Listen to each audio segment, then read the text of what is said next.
cyberpunks and retro nerds. Welcome to another episode of Neon Trash. I'm Johnny Rocket. He's Tommy the Hammer, and we are up in the kitchen. Yeah, cooking up something for y'all to watch. That's right, folks. We've cooked up some kung fu. It's right to Ringo Lamb's Burning Paradise. Yeah. And I'm super stoked to see this because I have not seen it before. I'm not sure if I've even seen anything from Ringo Lamb. I've seen a number of John Woo films. Yeah. But this will be my first foray into Mr. Lamb. And I'm stoked, dude.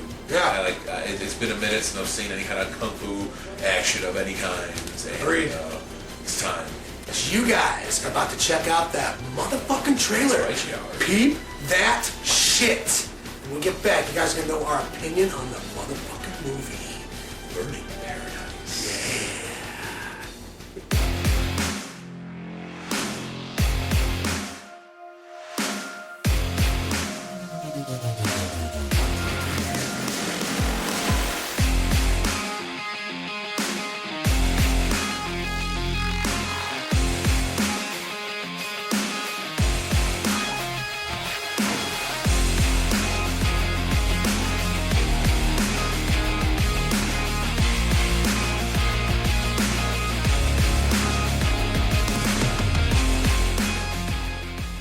Holy cow, I had no idea what I was getting into here. Like, this delivered all of that and more. Like, I'm wondering, are we going to get, like, wire fu? Are we going to get some CGI? Because we are kind of getting into, the later, early 90s-ish. This is, like, what, made 93, released 94. Like, what are we going to get?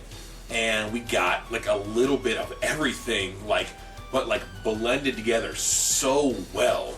I remember seeing a movie like Crouching Tiger, Hidden Dragon. Dad took me to see that in a big IMAX theater when it was released, and blown away. But that was very obvious wire fu. You can't just gently jump from one treetop, fly 50 yards in the air, and land gently on another one.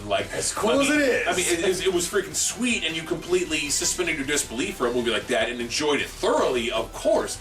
But for this, it didn't do that. You got just the tiniest fraction of a second of it, and the editing and the shot for shot of those action scenes was done so well, mixed in with real prosthetics, blood squibs.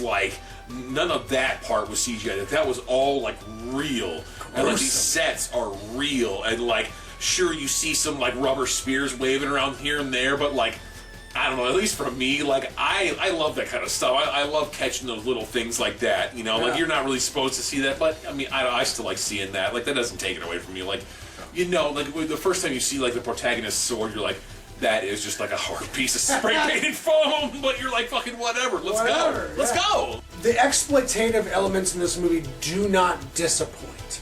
So if you want to see blood, you want to see martial arts, you want to see some fucked up narratives, you want to see some bonkers characters, and you want to see it all. This movie has got it all, and I'm impressed. I was entertained with this movie from the beginning to the end, and sure, there's a few elements where things slow down, but you're into the characters, you're into how the movie's done. That is so important to me.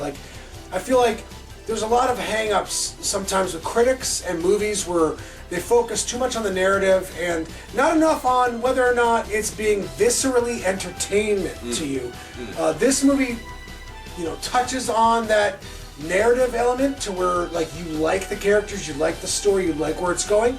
But on the other hand, it's got that exploitative midnight movie drive-in blood squib ridiculous what the fuck did I just see element. And it's both 50-50. That's what this movie is. It's balanced. So I gotta say, this movie is a real winner. And Burning Paradise for Tommy the Hammer, I'm going high. You going high? I'm going high. I'm sitting right now at an 8.5. But I might go higher because John was saying this movie deserves a rewatch, and it does. I'm knocked out of the park here. Oh my God, you're already there. I'm already there. I'm at a 10. I'm at 10 out of 10 stars. This was awesome. This was everything I wanted and more. it made me, jump out of my seat with like amazing action. It made me laugh really hard several times. Like everything was like blended so well into this. Like, I mean, it just kind of it kept me on my toes the whole time. Like, it dipped from comedy to action to horror to suspense to drama, like, and just kept it rolling. Like, it never delved too long into anything, and everything was coherent. Each scene ran into the next. The costuming and the sets were amazing. The effects were fantastic. Like, this is awesome. And I don't want you to think that my 8.5 is vindictive of the film. It's just when there's room to grow, there's room to grow. And I gotta give it room to grow because I want to watch this again. That's what I gotta say about it. I mean, I could watch this again and like maybe I would find like a nit or two to pick here and there, but like I couldn't see this dropping down to like anything less than 9 stars, honestly. Like, I don't know, what am I gonna knock it for? Like, maybe at some point, like, I'll have some real fun in the sons of summer and I'll go say, well, nah, not for this guy, not for Popcorn Flick Rock. I think my head's spinning and I only watched it just once. I hope we've been informative. Until the next time, tune in to Neon Trash. Night, guys. Yay.